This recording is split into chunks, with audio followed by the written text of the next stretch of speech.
Kun mo'icha miti ila mo'atamus miti. Nagaadha akkam? Yana bartanii firaawulidha.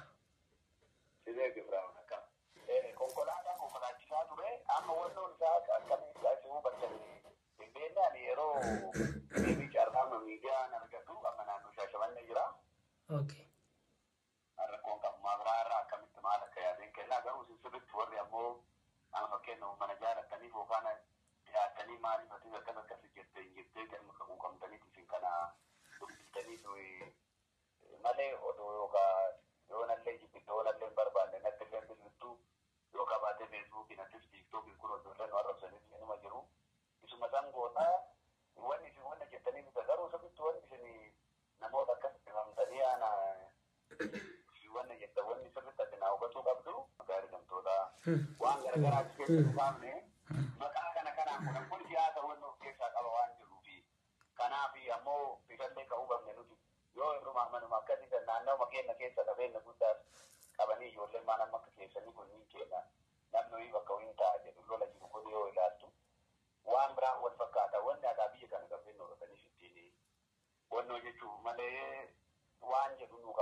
Ya, ugaadha.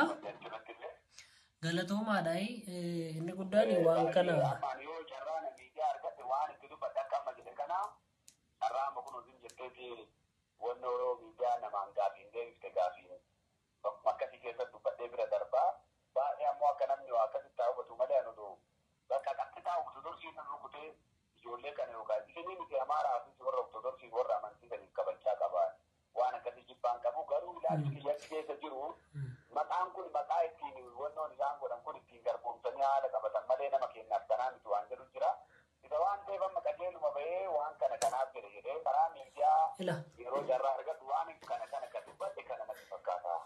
Ila maal sinitti fakkaate Pastor Gabii ammala yaadi keessanii dhugaadha sirriidha.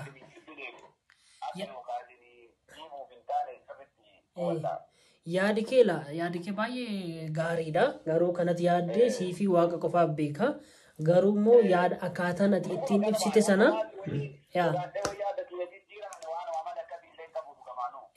yaada sana situ beeka.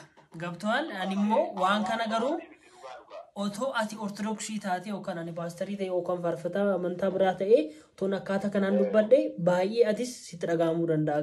Dhugaa sana hubachiisuudhaaf ila Pastor Gabii.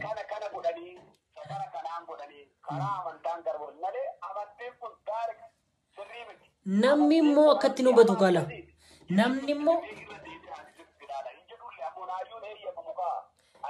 kala ortodoksii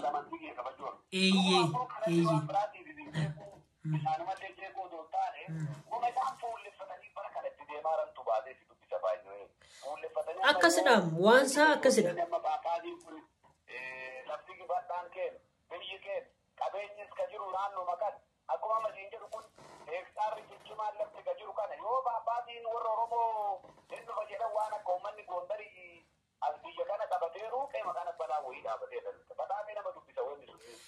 Inni kun akkasidha Pastor Gabii waan hundumti keenya iyyuu beeknudha.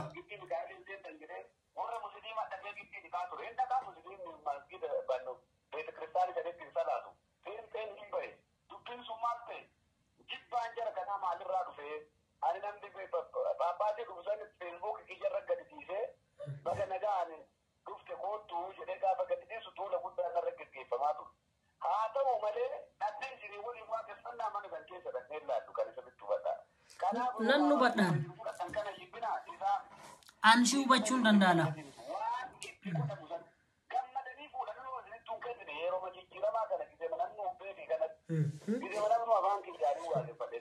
beekamaadha baastar gabii kun.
Kaamala isa kana amma isa sinaasoftan kana faana ila isa si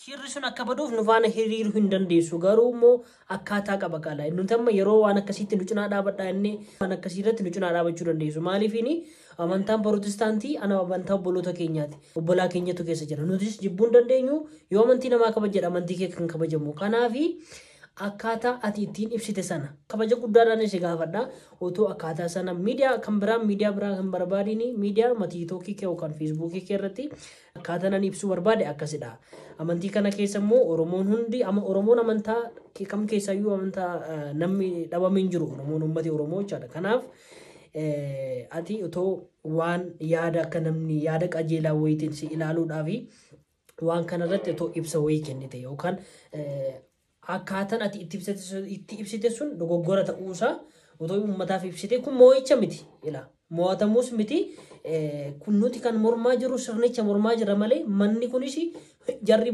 boolettis hektaara 40 fudhattu gara kamittis haa fudhattu mannichi kan Oromooti kan Oromoo ortodoksiiti laafis kan Oromooti kan Oromiyaati kana namni kamuu haaluu hin danda'u boruus jechaadha kanaafi isa kanarratti too ibsa goote dhifama too gaafatte kan siin jedhu kabaja guddaadhaan si gaafachuu barbaada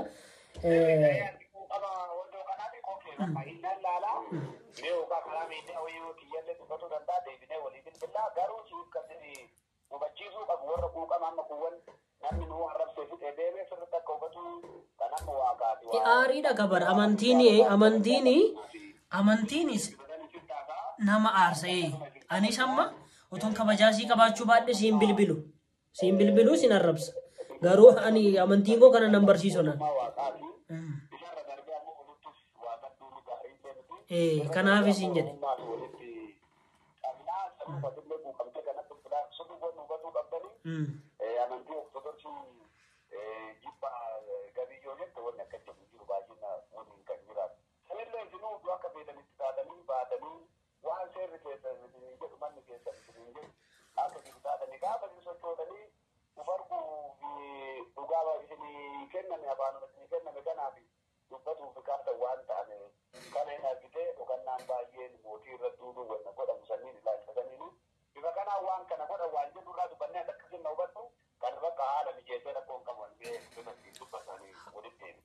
Cufame silke maal kana incufee ta'uu incufame ta'uu I don't know incufame እና turtiin baastar gamii faana ture amma kana fakkaata egaa walumaa galatti amantiin keenya amantii dhiiga Kiristoosiin hundeeffamtedha malee amantii garee tokko yookaan amantii dhaaba tokko yookaan amantii saba tokko miti nuti akkasitti nama Oromoo Ortodoksiidha jennee kan fuulduratti baanee dubbannuudhaafi amantiin kun kan Oromoo bichaa akka ta'uudhaan miti yookaan sabni Oromoo bichaan mootummaa Waaqayyoo haa galuudhaan miti sabni hundumtuu afaan dhaga'uun baratee mootummaa Waaqayyoo akka dhaaluudhaaf malee Oromoo Ortodoksii yeroo jedhamu Oromoo Ortodoksii bichaa fuunee mootummaa Waaqayyoo akka galaniif miti kanaafi namooti amantaa biraa biras immoo waan kana yaada qajeelinaadha warri hubattan waan kana kallattiin odeeggaruu dandeessa hin odeeggaruu dandeessu maaliif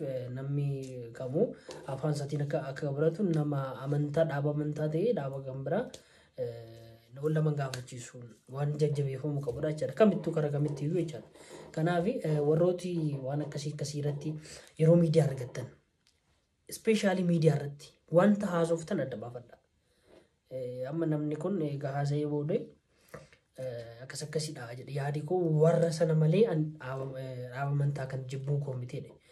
Of course ta'uu danda'a garuu akkaataa inni itti ibse sun naaf fudhatama hin qabu. Uummata Oromoo Ortodoksii immoo baay'eetti aaree jira. Kanaaf dhiifama akka gaafatu ani itti himee jira. Innis immoo dhiifama nan gaafadha jedheetu jira. Egaa hundumaaf immoo Waaqayyoon haa galatoomu. Egaa yeroo baay'ee mana kiristaana keenya keessatti ari'atamuutu baay'ata. Namni amantaa kanatti waan biraa namooti garee wayii amantittii sana keessa ta'anii amantaa kanaan waan xureessaa turanidha yookaan waan garee wayiitti maxxansanii amantaan kun garee wayiiti jedhanii waan agaarratti tursiisanidhaa fi waan kanarratti dhagaatti darbatu isinii galeera karaa maal seene jedhanii karaa harki seene dhumni seenaa kan jedhamu jira kanaaf warruma kan keenya unumatu amantii keenya akka hin taanetti gara hin taanetti oofaa jira waan ta'eedhaaf hundumtiyyuu wal kabajuudhaan namni kamiyyuu amantii keenya yoo xureesse yookaan yoo arrabse yookaan yaada ilaalcha biraatiin yoo ilaalee nuun nama wangeela beeku yookaan nama Yesuus Kiristoositti amane waan ta'eedhaaf amantaa keenya hin jaallanna hin kabajna garuu immoo amantaa keenya nama arrabsa nuun hin jettu. Kanaaf isa kanarrattis nuunis of eeggachuu qabna namooti amantaa kana keessa jirru Waaqayyoon mana amantaa keenya biyya keenya hunduma isaayyuu nagaa nuu godhee akka nagaaf jaalalaan waliin jiraannu Waaqayyoon abbaan keenya nu haa gargaaru irra caalatti immoo guyyaa dhufaatii isaatti mootummaa isaatti akka nu yaadatuufidhaa fi tolaatii fayyama sanuuf haa ta'u yeroo gaarii qabadha.